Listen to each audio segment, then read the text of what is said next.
Coucou.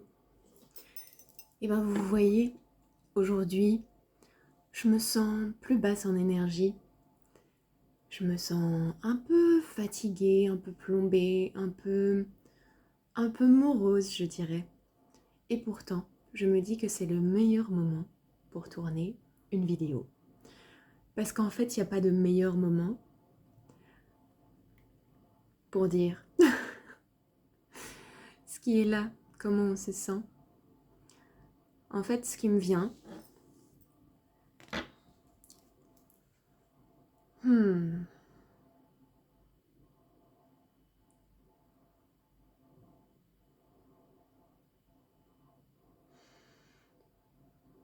quand on est hypersensible, quand on est...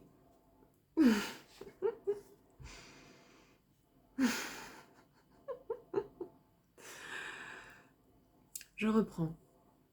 Je disais, quand on est de type hypersensible, très empathique, il y a des moments où on a besoin de se recharger dans notre cocon. Et c'est mon cas aujourd'hui. J'avais prévu de rester à la maison certes, mais de travailler, j'avais tout un programme, toute une liste de choses à faire. Et en fait, je me suis rendu compte ce matin que ça n'allait pas être possible du tout comme je l'avais imaginé. À une certaine époque, je me serais tapé sur les doigts, j'aurais résisté, j'aurais essayé de faire quand même, ça se serait pas bien passé, ou alors j'aurais pas fait mais j'aurais culpabilisé, je me serais dit mais pourquoi je suis comme ça et qu'est-ce qui va pas chez moi et j'aurais aimé faire autrement et patati et patata et je serais partie en boucle, ce qui aurait sans doute empiré mon état.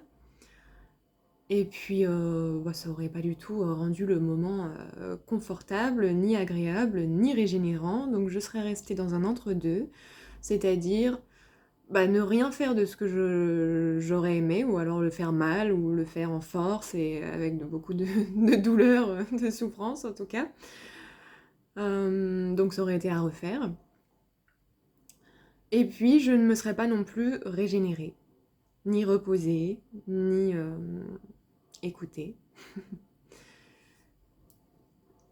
Et donc on se rend compte qu'en fait c'est complètement naze quand c'est comme ça. Ça ne sert à rien du tout. Et ouais, c'est vraiment l'inverse que je fais maintenant. Maintenant, j'ai plutôt envie d'écouter l'état dans lequel je suis et j'en ai marre de devoir forcer. Donc je ne fais plus. Pourquoi est-ce qu'on serait obligé de forcer quelque chose qui n'est pas là? Bah, on n'est pas obligé. On peut très bien faire avec ce qui est là maintenant et laisser dérouler, même si c'était pas ce qu'on avait prévu, même si c'était pas ce qu'on préférait. Ça n'a aucune importance en fait. La vie est faite d'imprévus et les états intérieurs dans lesquels nous nous trouvons font partie de ces imprévus. Et encore une fois, il s'agit ici de lâcher toute idée de perfection, toute idée d'idéal, de santé, d'énergie, d'émotions dans lesquelles on aimerait se trouver, parce qu'en fait, c'est pas quelque chose qu'on peut nécessairement contrôler.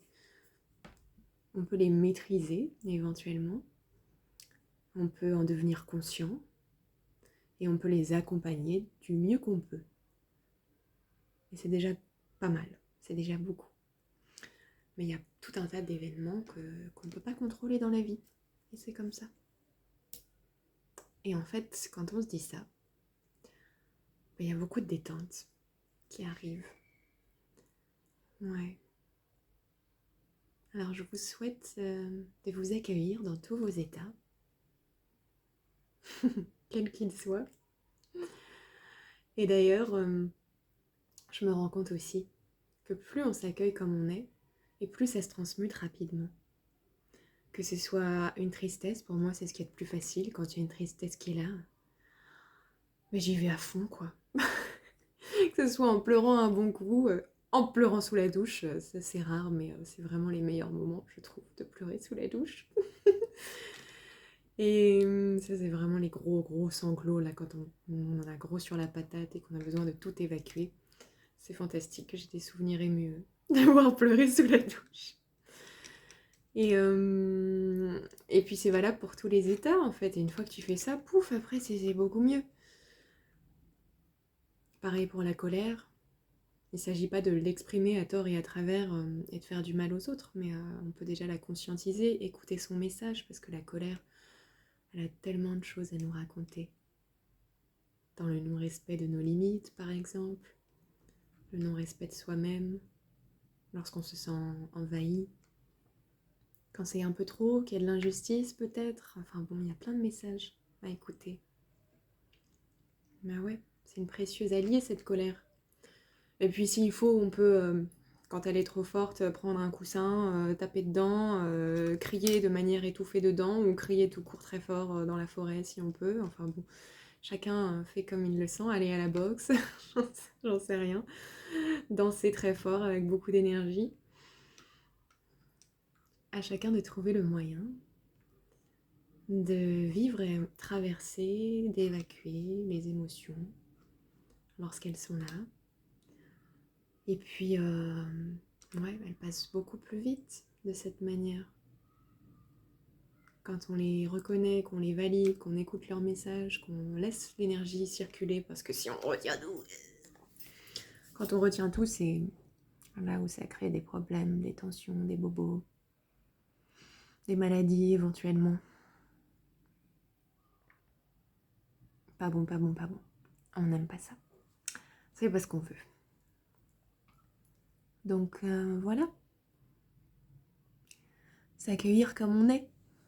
C'est chouette, je trouve. C'est beau, c'est doux. Et bien sur ce, je vous embrasse. Je vous souhaite une merveilleuse journée, soirée ou nuit, quel que soit l'état dans lequel vous êtes. Accueillez cet état avec de la curiosité, de la bienveillance, de l'amour, de la patience peut-être. Et vous verrez, vous ne resterez pas éternellement dans des états que vous n'aimez pas, que vous aimez moins. Accueillez ces états comme des amis. Ils vous le rendront bien. Ils vous le rendront bien. C'est pas facile ça. Je vous embrasse.